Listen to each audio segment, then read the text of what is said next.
انسانیت کے معاملے میں اسلامی شریعت کا مقصود یہ ہے کہ ان 5 چیزوں کی حفاظت کی جائے۔ سب سے پہلے یہ کہ دین، دوسرا جان، تیسرا عقل، چوتھا نسل اور 5واں جو ہے نا وہ ہے مال پڑے گا۔ یہ شعور انہیں ارتکاب جرم سے باز رکھے گا اور ان میں مجرمانہ ذہنیت جو ہے نا وہ نہیں پنپنے دے گا۔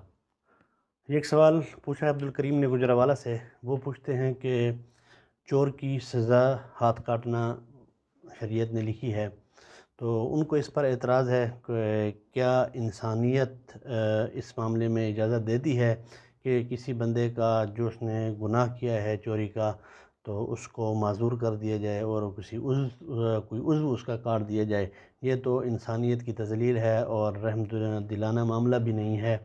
تو اس پر ان کا اعتراض، اسی طرح اور بھی کئی قسم کے جو اعتراضات ہیں جو ملحدین کرتے ہیں اسلامی سزاؤں کے حوالے سے، تو انہوں نے تفصیل سے بات لکھ کر بھیجی ہے، تو میں اس کا مختصر جواب دینا چاہوں گا۔ سب سے پہلے تو یہ ہے کہ اسلام 2 باتیں اس میں جو تمہیدی ہے نا وہ ذہن نشین کر لیں کہ انسانیت کے معاملے میں اسلامی شریعت کا مقصود یہ ہے کہ ان 5 چیزوں کی حفاظت کی جائے۔ سب سے پہلے یہ کہ دین، دوسرا جان، تیسرا عقل، چوتھا نسل اور 5واں جو ہے نا وہ ہے مال۔ تو ہر وہ چیز جو ان 5 بنیادی چیزوں کی حفاظت کرنے والی ہو اس میں انسانوں کی مصلحت ہے، اور ہر وہ چیز جو ان بنیادوں کے فوت ہونے کا سبب بنے وہ فساد کا سبب ہے اور اس کا ازالہ کرنا انسانی مصلحت ہے۔ اسلام کے تعزیری قوانین مصالح انسانی کی حفاظت کے لیے بنائے گئے ہیں۔ دوسری بات، جرائم کے ارتکاب کی صورت میں سزاؤں کے بیان کے ساتھ قرآن کریم میں ان کے مقاصد پر بھی روشنی ڈالی گئی ہے۔ یہ مقاصد بنیادی طور پر 2 ہیں۔ ایک یہ کہ مجرم اپنے جرم کا بدلہ پائے، جو گھناؤنی حرکت اس نے کی ہے اس کا انجام جھیلے، جس حرام کام کا اس نے خواہش نفس سے مغلوب ہو کر ارتکاب کیا ہے دوبارہ اس کے ارتکاب کی جرأت نہ کرے اور سزا کا خوف اس کے دل سے اس کا داعیہ ختم کر دے۔ دوسری یہ کہ یہ سزائیں دیگر افراد کے لیے عبرت کا باعث ہوں، ان کے ذہنوں میں ہر وقت یہ بات تازہ رہے کہ اگر انہوں نے ان جرائم کا ارتکاب کیا تو انہیں بھی ویسے ہی بھیانک انجام سے دوچار ہونا پڑے گا۔ یہ شعور انہیں ارتکاب جرم سے باز رکھے گا اور ان میں مجرمانہ ذہنیت جو ہے نا وہ نہیں پنپنے دے گا۔ اب آتے ہیں آپ کے سوال کا جو جواب ہے، تو اس تمہید کے بعد جو ہے نا چور کی سزا میں اگر غور کیا جائے تو چور کو صرف اس لیے سزا نہیں دی جا رہی بلکہ اس کی وجہ سے معاشرے میں جو ناسور جڑ پکڑ رہا ہے اس جڑ کو اکھاڑنا جو ہے نا وہ پھینکنا وہ اصل مقصود اصلی ہے۔ قرآن مجید میں جو چور کی سزا ہے وہ تو بس واضح ہے، السارق والسارقۃ فاقطعوا ایدیہما جزاء بما کسبا نکالا من اللہ، اور جو چور خواہ مرد ہو یا عورت ہو دونوں کے ہاتھ کاٹ دو اور ان کی کمائی کا بدلہ ہے یہ، اور اس اللہ کی طرف جو ہے نا ان کا عبرتناک جو ہے نا وہ سزا ہے۔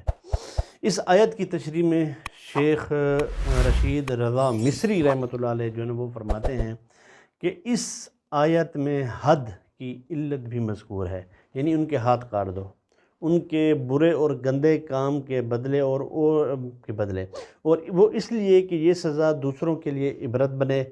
آیت میں نقالم من اللہ کا لفظ آیا ہے، یہ نقل سے جو ہے نا ماخوذ ہے، جس کے معنی ہیں وہ رسی جس سے جانور کو باندھا جاتا ہے۔ نقل عن الشیء کا معنی ہے کہ کسی رکاوٹ کی وجہ سے کسی چیز سے پیچھے ہٹنا اور کسی کام سے باز رہنا۔ یہاں جو ہے نقالم من اللہ جو آیا ہے، نقال سے مراد وہ چیز ہے جو لوگوں کو چوری کرنے سے باز رکھے۔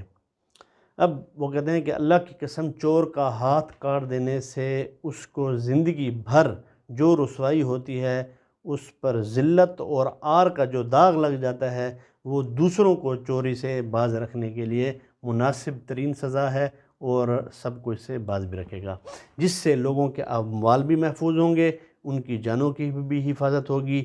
اس لیے کہ بسا اوقات اگر اصحاب اموال کو چوروں کا پتہ چل جاتا ہے اور وہ ان کا مقابلہ کرتے ہیں تو انہیں اپنی جانوں سے ہاتھ بھی دھونا پڑ جاتا ہے۔ یہ انہوں نے تفسیر منار میں لکھا ہے۔ امام جو ہے مولانا سید ابو الاعلیٰ مودودی رحمۃ اللہ علیہ نے بھی اس آیت کے ذیل میں جو ہے تفسیر میں بڑی زبردست بات لکھی ہے۔ وہ لکھتے ہیں کہ یعنی چور کی علی الاعلان سزا جو ہے نا عام لوگوں کے سامنے جو ہے نا اس کو دی جائے، تاکہ ایک طرف مجرم کو فضیحت ہو اور دوسری طرف عوام الناس کو نصیحت ہو۔ اس سے اسلام کے نظریے سزا پر واضح روشنی پڑتی ہے۔ اس سے معلوم ہوا کہ اسلامی قوانین میں سزا کے 3 مقاصد ہیں۔ پہلا یہ کہ مجرم سے اس زیادتی کا بدلہ لیا جائے اور اس کو اس برائی کا مزہ چکھایا جائے جو اس نے کسی دوسرے شخص یا معاشرے کے ساتھ کی تھی۔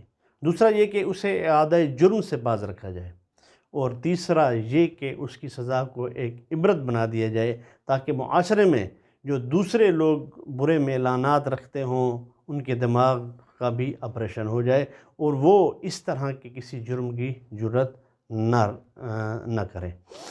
تو یہ اسلام کے سزاؤں کی ایک وجہ ہے کہ جس وجہ سے حد جاری کی جاتی ہے۔ اسلام نے سزائیں مقرر کی ہیں اصلاح معاشرہ کے لیے، تاکہ جو چوری کر رہا ہو اس کے ذہن میں بھی ہو کہ میرے ساتھ یہ معاملہ ہونا ہے، وہ بھی اس سے باز رہے گا، اور لوگوں کے سامنے بھی جب ان کی وہ دیکھیں گے کہ ایک چور جا رہا ہے اس کا ہاتھ کٹا ہوا ہے، جب اس کو دیکھیں گے تو ان کے دماغ کا آپریشن بھی ہو جائے گا اور ان کو نصیحت بھی مل جائے گی کہ یہی کچھ ہمارے ساتھ بھی ہوگا۔ امید ہے آپ کو جواب سمجھ آ گیا ہوگا۔ وما علینا الا البلاغ۔ السلام علیکم۔